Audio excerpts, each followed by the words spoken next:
would it be consequential? In what sense it will be not? How is Marcos going to deal with that? I mean, again, you are Romualdez. You know the Marcos is very well. From what I understand, Marcos has had good relationship with Trump back in the day, the whole Manhattan days. Imelda, and Trump. There are all these pictures of them partying back in the day. So I don't think on a personal level, Marcos Jr. will have any problem dealing with Trump, right? No, I think first and foremost, remember that. Well, of course, I was the ambassador in 2017. I presented my credentials to President Trump, and we've had good relations. President Trump actually got along well with then former President Duterte because he was here during the ASEAN summit or the ASEAN meetings that took place in November of 2017. But more importantly, I think the policy that was made then, not only by President Trump but by the Republican Party as well, they've always been they always believed in that kind of thinking about pushing back on and having allies as their partners. Except with President Trump, an allied partner must be able to play a role, and that is why, for some reason, this is exactly what I've been saying to our friends in the U.S. Congress, that I do not go to the U.S. Congress to put my hand this way. And I don't know if you can see it in your cameras, but I don't put my hand out this way. It's more this way, that we are partners. I'm here because we need to work together for our own interests. And so our Republican friends have been very, very appreciative of that. In fact, when I had a meeting with Lindsey Graham, one of the very, very strong supporters of President Trump, senator from South Carolina, he liked that. He liked that very much, and he said that that's exactly what we'd like to hear. That we would like to help our partners like the Philippines, but you do your part also in being a real partner, and that's exactly what we're going to be doing, whether there is a Republican or a Democrat sitting at the White House. Right. I think even from J.D. Vance, we heard very strong statements on China, also from other stalwarts in the Republican Party. Just a tiny note on this. What about on the trade front? Because Trump has promised to impose, 60% tariffs on China and 10% across the board. Isn't that going to hurt the Philippines? And weren't we supposed to have a bilateral free trade agreement with them? In terms of economic relationship with the US, how do you see that going, Ambassador? Well, again, it's a matter of being able to navigate that road on the economic issues. Again, it has to be mutually beneficial for both countries, and that's what I think the Republicans are all about, especially perhaps if President Trump does go back to the White House. It has to be a win-win situation. What we're doing is we're offering the Philippines as a good place, for instance, on the semiconductor industry. We are a trusted partner right now. There's a lot of these semiconductor companies that are moving out of China, and they're moving into the Asian region. We are offering ourselves as a partner, as a trusted partner, that we can very well be the ones that can catch many of that and export it to the United States. To give you an example, this has happened during the Trump administration, during the height of the pandemic. 3M, the one that produces the masks and also the PEs for the health workers, or the nurses and the doctors, they were producing this in China. For some reason, China at that time did not allow the export of these very important items during the height of the pandemic.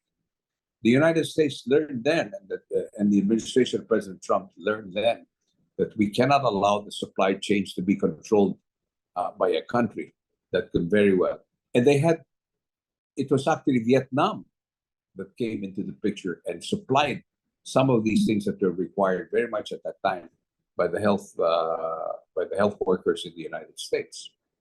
So in the same token, the important microchips and all of these things that are being produced, they're all moving out, and they're moving into the Asian region and going to trusted partners. And we are one of those. We are one of 7 countries that have been chosen by the U.S. State Department.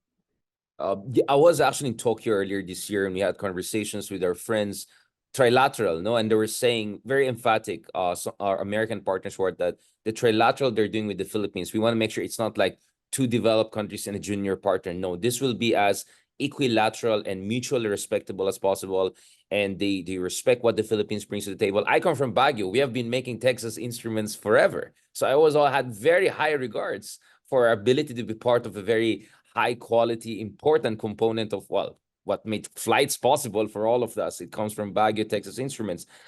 Is this also what the Subic economic corridor, Subic Clark economic corridor, all about during the trilateral summit, Kishida, Marcos, and Biden? Because honestly, I'm very excited about semicon. That's why I discuss all the time. And even the Taiwanese are hoping that they could also help the Philippines to be a more important part of at least packaging and design, if not eventually fabrication of increasingly sophisticated semiconductors. Yes, definitely. No, we were working with Taiwan as far as the semiconductor. You mentioned about the Luzon corridor. The corridor, yeah. Yes, that is a very important part of the development project that the United States is giving to the Philippines, together with Japan. I think they've discussed with Japan to be part of that, the development of that area. That's a very big project that would very much involve that whole corridor, and the development in that region is going to be, it's like it's going to boom, so to speak. And that's why, a lot of real estate developers are already looking at that area as one of the prime areas where they would like to start. I think, if I'm not mistaken, there's a boom. So many are now coming in there, buying up as much land as they can. Hopefully, they're not going to be touching many of the agricultural Indigenous land. and agricultural, yeah. Yes. So, well, that's already for our government to handle. But at the end of the day, that gives you an indication of what kind of development projects that are pouring into the country. And it's not true what they're saying, that there's nothing. There was no significant benefit that was given to the Philippines with all the trips of the president. I still think that all of the trips that the president has taken is well worth it, because number one, he is Ferdinand Marcos Jr. Everybody wanted to know him or get to know him, many of the leaders all over the world. And secondly, the stand that he has taken. I mean, everybody was expecting him to do something else, but the foreign policy that the president has taken is very, very much well known all over the world, that they want to meet him. Up to this day, Canada is still waiting for the president to accept the invitation. He has accepted the invitation for a state visit in Canada, but it's a question of the timing. But they're very eager to see him, actually. The Canadian Prime Minister has been wanting to set a date for that state visit. But I don't blame President Marcos, because not only does he have to attend to so many other things, but of course the domestic issues is also very important, perhaps even more important than anything else. That's why all those trips that they've taken in the first 2 years was important.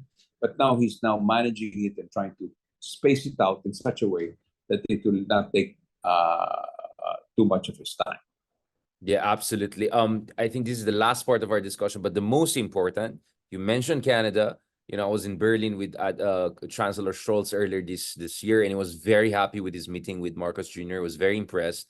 I hear many positive things about him, also from Auckland, Wellington, when I was there the other month. So I agree with you. Mabango ang Pilipinas, and then obviously, we can have a long conversation about the Marcos and history and all of that. But the state of affairs right now is that the Philippines is seen as a responsible stakeholder. But more importantly, we're seen as a kind of a emergent, if not rising, middle power. Kind of a country that wants to stand on its 2 feet and to project influence. What is a Philippine first foreign policy, in a sense that how is this relatable to this RRA we just signed with Japan, the one we're going to sign with New Zealand, the one we're going to sign with Canada, and the French are also in the wings? What is this all about, Ambassador? I think this is something you kept on mentioning a while ago, but now let's flesh this out. Well, very simply, our geographical location is what tells it all. It defines what our foreign policies are. we're a country now more than ever that plays a major role in the political stability of this region. We're right in the center. You know, this has been the line that has been said so many times. In fact, it was the mother of Ferdinand Marcos Jr. that used to always say that we are right in the center. We are the we're not only the Pearl of the Orient, but I forgot the name of the. Pivot of history style stuff in a second. But but again, it's a destiny, so to speak. With what is the situation now, and the political stability or the stability of the region is very important. We are playing that role right now. So the geopolitical situation that we're facing right now brings us why it is very important for many countries, like-minded countries, to see the Philippines to be a strong country that will be able to withstand any kind of coercion, either militarily or economic-wise. And that's the reason why we're at the center of all of this. And this is, you may want to call it, it's pure luck. That's what God gave us. They gave us the archipelago that we are living in today. It's a major player in the region, and we should take advantage of that instead of crying and saying, "Why are we doing this? Why is everybody doing this?" But the fact of the matter is, we have a role to play, and the role that we are going to play is to make sure that there's a balance, and that stability in the region is a role that the Philippines has already decided to take the initiative, and that we are going to use it for the good of mankind. At the same time, which is very, very important for us, is the economic part of it. President Marcos' main objective of this whole exercise boils down to economic prosperity, because it means economic security for the region. And economic prosperity for our people is obviously the best thing that can ever happen. And I think that, I'll tell you, Richard, I am so convinced that that the next generation of Filipinos will be at that level. We are already there, so to speak. And then now with all of these gold medals that we've been getting, parang nandyan na eh. Golden era nga after all. Golden era talaga. I mean, it's all coming into play. And I think that we're being being rewarded for all the sacrifice that we've done for the world with our OFWs. Our OFWs are very well respected and very much appreciated all over the world. And now we are being given this reward that we play a role in regional stability, at the same time giving economic prosperity to our people. And I think that that's going to be the best thing that can ever happen to us. Ambassador, last point. How do you think the Philippines, what are the elements that have to come together for us to step up to the plate? Do you think we need a whole of nation approach? I think if there's one thing that is coming out over the past year or two is that the West Philippines issue is showing how much we have in common. Hindi ko na alam dun sa 3% na iba yung paningin sa West Philippines na ayaw mag-criticize sa China. But more than 90% of the Filipinos want a tough stance.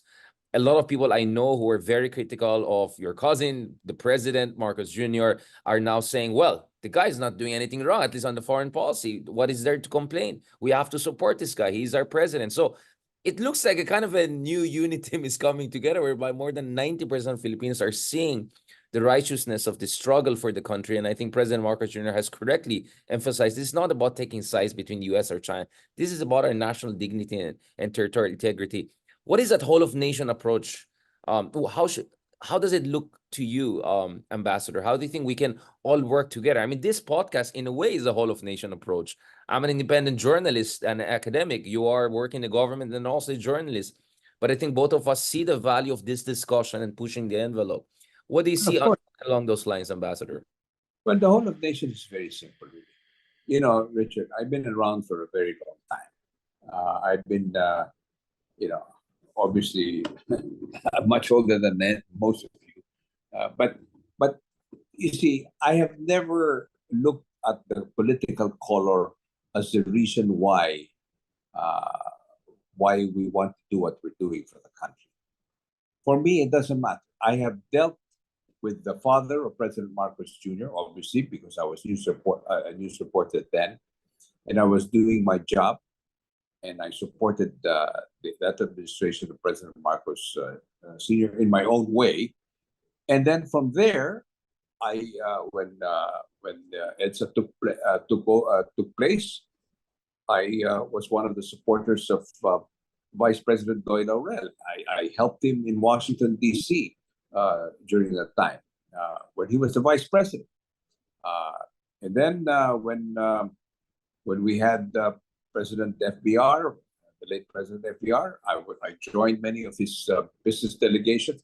In other words, what I'm saying is it doesn't matter to me who it is who is up there. If he's elected, duly elected by the majority of people, or he was elected without any cheating whatsoever, and he's the rightful leader of the country, I'm there. And that's what many Filipinos should look at. You should look at, we have a democratic system. So if we have a leader that's been elected by the majority of the people, then we support them. And President Marcos Jr. received 31 million votes. He was elected by the majority of people, and he's doing what's right.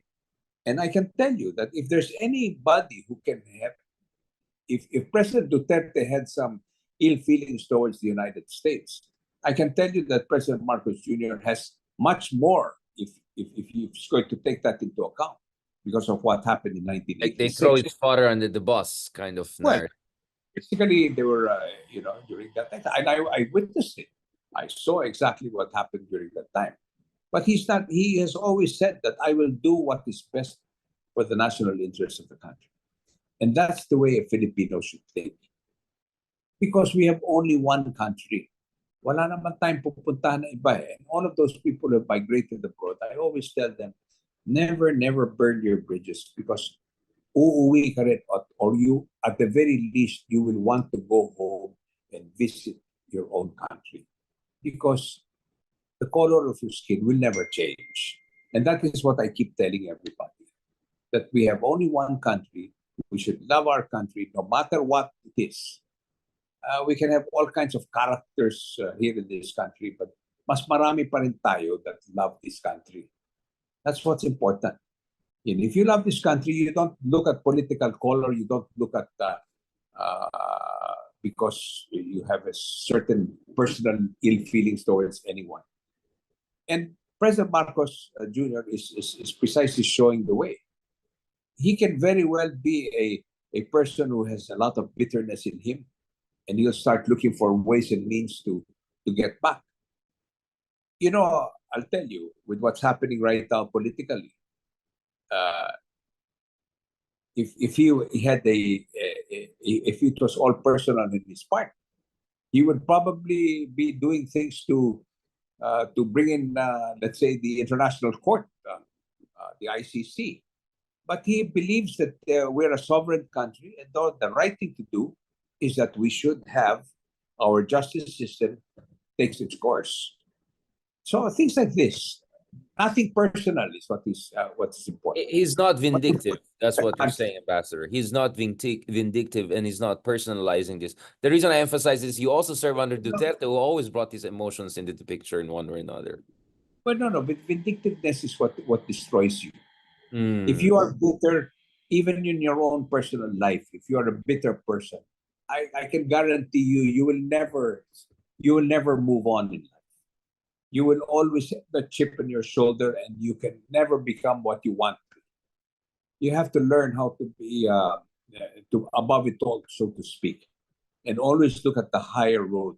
What is best for the country is good for yourself, not what is good for myself, and the hell with everybody. I can guarantee you a lot of people who thought that way, where are they now? Is what I can say. So that's the way to think. And I'm not saying this because I'm here now in Washington as the ambassador. I'm saying this because this is what I've been practicing all my life. Yeah. I've done this,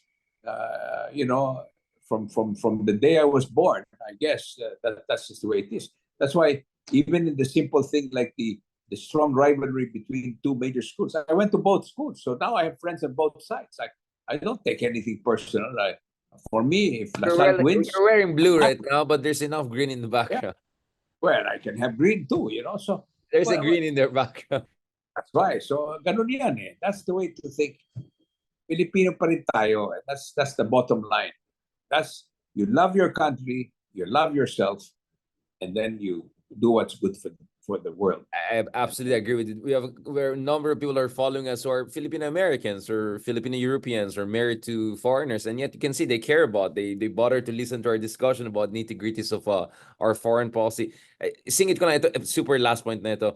What is your understanding of President Marcos Jr.'s evolution in terms of warming up the seat and coming to terms with the responsibilities? Because I can imagine it's quite overwhelming to see the Philippines at the center of so many things happening. And yet he seems to be very sang-froid, very, very nonchalant, right? He seems to be very effortless about this, seamless about. Is this because of his background, his history, and also having good advisors like you, maybe, and maybe reading the rest of us once in a while? One thing that I can tell you about President Marcos is that Bongit is what we call him. He really number one he studies issues and looks at it very carefully before he makes decisions. He was born under the Virgo sign, which is basically a perfectionist. He will never do anything haphazardly. He will try to do it as well as he could. And what's important for him really is the fact that he was born into this world this way. He in the beginning he wanted to just become a businessman, but fate wouldn't allow him to do that, and so he is into politics. He was born under that, and the fact that he saw his father at the front line, and he saw what happened, and perhaps learning from whatever mistakes that were made, but at the same time learning from many things that I think his father had, the vision that his father had. All that put together is what makes him what he is today. And I sincerely think that, not that because of the fact that I'm related to him, but I think he will become a very good president that is of consequence, and that will define what kind of a country we are.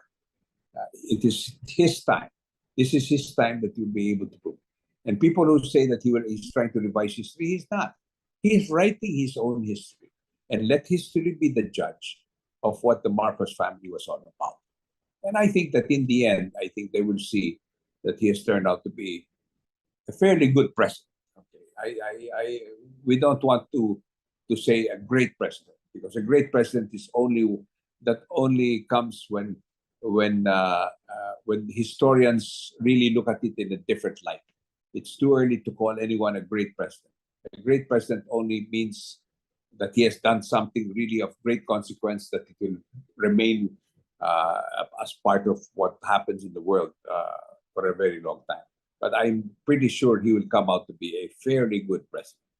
Writing his own history. I mean, that's a very good way of putting it. Journalist to the core, Parin Ambassador. Still, you got that literary touch. And I said, I look forward to your memoirs and book also down the road about all of these things that you've been through. I'm a Pisces, so sometimes I can get spicy and all of that, but I give credit. I give due credit, including to you, Ambassador. We have some of the audience here who recognize your instrumental role in getting us millions of high-quality Moderna vaccines back in the day under the most difficult conditions. Maraming salamat sa'yo. Mabuhay ka. Mabuhay to our Olympians who are bringing gold, but also mabuhay to you and all patriots who are serving the country, transcending politics and colors. Maraming salamat, Ambassador. Thank you. Thank you too, Richard. Always good to see you. Thank you. Pleasure. My pleasure. Have a good day and take care of yourself, please. Wag masyadong pagod. I can see that you're very busy. God bless you. Okay.